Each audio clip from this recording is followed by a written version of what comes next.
Subject history, semester 3, অধ্যায় হচ্ছে ঊনবিংশ ও বিংশ শতকে উপনিবেশবাদ ও সাম্রাজ্যবাদ থেকে যে এমসিকিউ গুলো 2026 ইম্পর্টেন্ট।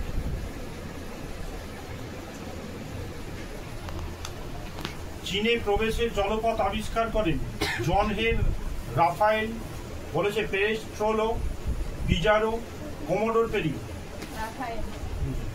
কোন দেশের বর্তমান নাম মায়ানমার? ব্রহ্মদেশ। বাংলায় ওলন্দাজদের অন্যতম ঘাঁটি ছিল চন্দননগর, চুচুড়া, হলদিয়া, আরামবাগ।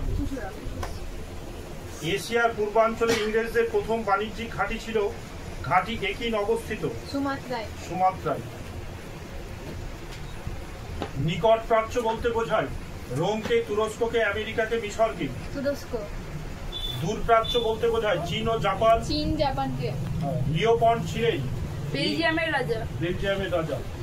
মার্কিন সেনাপতি পেরি আগমন করেন চীনের জাপানে। যে নীতির মাধ্যমে কোন শক্তিশালী দেশ অন্য দেশের শাসন কায়েম করে তাকে কি বলে? সাম্রাজ্যবাদ। নতুন বিশ্ব কথাটি প্রথম কে ব্যবহার করেন? Columbus, Amerigo Vespucci, Adam Smith, sir Walter রেলে। 2 নম্বরটা হবে বলতে আমেরিকো ভেসপুচি। এটা ভেরি ভেরি ইম্পর্টেন্ট, আসতে পারে এটা। হারমাদ নামে পরিচিত ছিল ইংরেজ বণিকরা, মুঘলরা, পর্তুগিজ জলদস্যুরা, ফরাসি বণিকরা। জলদস্যুরা জলে যারা ডাকাতি করে তাদের জলদস্যু বলে। সপ্তবর্ষব্যাপী যুদ্ধ শুরু হয়েছিল 1755, 1756, 57, 58। ভাস্কো দা গামা ভারতে কোন বন্দরে প্রথম পদার্পণ করেন? দমন, গোয়া, কালিকট, কোচিন। ভারতবর্ষে কোন রাজ্যে প্রথম ইংরেজরা রাজনৈতিক আধিপত্য প্রতিষ্ঠা করে? বম্বে, গুজরাট, মাদ্রাজ, বাংলা। ওলন্দাজদের হাত থেকে ইন্দোনেশিয়া স্বাধীনতা লাভ করে সম্মিলিত জাতিপুঞ্জ সদস্যপদ লাভ করেছিল 1971, 1950, 55, 60। 1950। ইউরোপে সপ্তবর্ষব্যাপী যুদ্ধের অবসান ঘটে 1756, 1761, 1763। বিখ্যাত অ্যাডিটিক সভ্যতা ছিল আফ্রিকার, ইউরোপের, এশিয়ার, দক্ষিণ আমেরিকা। মুক্তদার নীতি ঘোষণা করেন জন হে, ম্যাথু পেরি, ক্যাম্বেল, চার্লস বেওয়ার্ড। জন হে, এটা আসতে পারে। টিয়েনসিনের সন্ধি স্বাক্ষরিত হয়েছিল 1858, 1860, 1895, 1899 খ্রিস্টাব্দে। কঙ্গো যে দেশটির উপনিবেশ ছিল? Belgium, France, Holland, Spain. Belgium. এটা আসতে পারে, ইম্পর্টেন্ট প্রশ্ন। সর্বপ্রথম অ্যাংলোতে উপনিবেশ গড়ে তুলেছিল Portugal, Belgium, France, England. Portugal, Belgium, France, England. Portugal. প্রাথমিক স্তরে জাতীয়তাবোধ অন্য দেশের উপনিবেশ গড়ে তোলার প্রেরণা যোগায়, যা পরবর্তীকালে সাম্রাজ্যবাদ রূপ নেয়। উক্তিটি কার? V.I. লেনিন, জন হে, হবসন। হ্যাঁ। সাম্রাজ্যবাদ বলতে অন্য দেশে স্বাধীনতার উপরে প্রত্যক্ষ পরোক্ষ নিয়ন্ত্রণ বোঝায়, নিয়ন্ত্রণকে বোঝায়। এই উক্তিটি করেছেন চার্লস হজ। হ্যাঁ, এটা ইম্পর্টেন্ট প্রশ্ন। পুঁজিবাদের যশোরে সাম্রাজ্যবাদের জন্ম, উক্তিটি কার? লেনিন। ভেরি ভেরি ইম্পর্টেন্ট প্রশ্ন এটা। সাম্রাজ্যবাদ সম্পর্কিত আলোচনায় ফিনান্স ক্যাপিটালিজম ধারণার প্রবর্তন করেন Adam Smith, Alexander Rhodes, Marx, Rudolf Hilferding. পৃথিবীর পিছিয়ে পড়া অংশ সভ্যতার আলোক বর্তিতা পৌঁছে দেওয়া শ্বেতাঙ্গ জাতির দায়িত্ব, উক্তিটি কার? ব্রিটিশ কবি কিপলিং। হ্যাঁ, ব্রিটিশ কবি কিপলিং, রুয়ার্ড কিপলিং তার নাম। ভেরি ভেরি ইম্পর্টেন্ট এই প্রশ্নটা। Imperialism the highest stage of capitalism গ্রন্থের লেখক Hobson, Hilferding, Lenin, Stalin. Lenin. Very very important এই প্রশ্নটা। ফাইন্যান্স ক্যাপিটাল গ্রন্থের লেখককে? Hilferding, Kipling, Hobson, Lenin. না, হিলফার্ডিং। হ্যাঁ, ভেরি ভেরি ইম্পর্টেন্ট এই প্রশ্ন।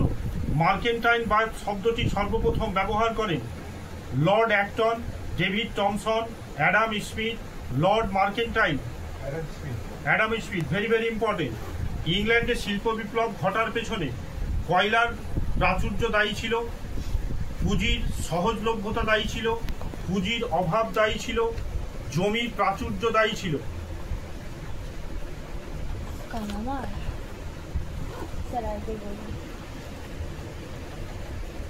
ইংল্যান্ডের শিল্প বিপ্লব ঘটার পেছনে কয়লার প্রাচুর্য দায়ী ছিল, পুঁজির সহজলভ্যতা দায়ী ছিল, দায়ী ছিল।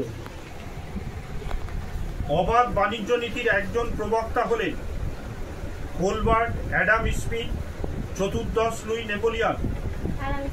হ্যাঁ, অ্যাডাম স্মিথ। হ্যাঁ, ভেরি ভেরি ইম্পর্টেন্ট প্রশ্ন এটা। 1898 খ্রিস্টাব্দে হাওয়াই দ্বীপপুঞ্জটি রুশ সাম্রাজ্য অন্তর্ভুক্ত হয়, ব্রিটিশ সাম্রাজ্যভুক্ত হয়, জাপান সাম্রাজ্যভুক্ত হয়, মার্কিন সাম্রাজ্যভুক্ত হয়? না, মার্কিন সাম্রাজ্যভুক্ত হয়। নয়া উপনিবেশবাদের দ্বারা কোনো একটি দেশের উপর পরোক্ষভাবে প্রধানত শিল্পনীতি নিয়ন্ত্রণ করা হয়, রাজনীতি অর্থনীতি নিয়ন্ত্রণ করা হয়, ধর্মনীতি নিয়ন্ত্রণ করা হয়, সমাজ ব্যবস্থা নিয়ন্ত্রণ করা হয়। রাজনীতি এবং অর্থনীতি, যেটা ইংরেজরা করেছিল। নয়া সাম্রাজ্যবাদ কথাটি প্রথম ব্যবহার করেন Vincent Smith, Adam Smith, জেনিন, David Thomson. British, ফরাসি, পর্তুগিজ, স্পেন, ডাচ, ওলন্দাজদের প্রচেষ্টায় একের পর এক উপনিবেশ গড়ে তুলতে লাগলো। সপ্তদশ শতক থেকে, ঊনবিংশ শতক থেকে, বিংশ শতক থেকে, অষ্টাদশ শতক থেকে, 19 শতক থেকে। ইম্পারিজম অ্যান্ড ওয়ার্ল্ড ইকোনমি গ্রন্থের রচয়িতা Vladimir Ilyich Lenin, Nikolai Bukharin. হ্যাঁ,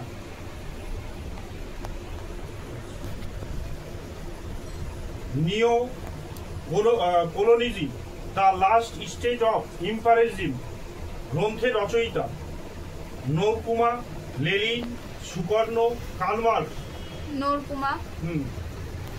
বিসমার্ক জার্মানি উপনিবেশিক বিস্তার নীতি গ্রহণ করেন ব্ল্যাক হ্যান্ড নাম উপনিবেশবাদী সমিতির চাপে। টোটেন ভেরাইন নামে উপনিবেশবাদী সমিতির চাপে। জোল ভেরাইন নামে উপনিবেশবাদী সমিতির চাপে।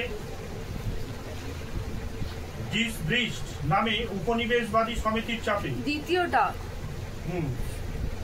টোটেন ভেরাইন, হ্যাঁ, উপনিবেশ সমিতির চাপে।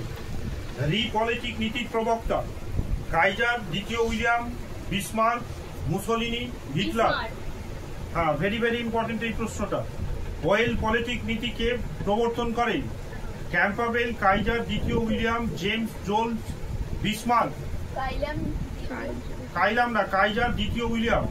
এটাও ভেরি ভেরি ইম্পর্টেন্ট। এই দুটোর মধ্যে একটা আসার সম্ভাবনা আছে, রিপলিটিক আর ওয়েল পলিটিক। উন্নত জাতির কর্তব্য হলো পিছিয়ে পড়া জাতির সভ্য করে তোলা। এই উক্তিটির বক্তাকে? হ্যাঁ, ভেরি ভেরি ইম্পর্টেন্ট এই প্রশ্ন।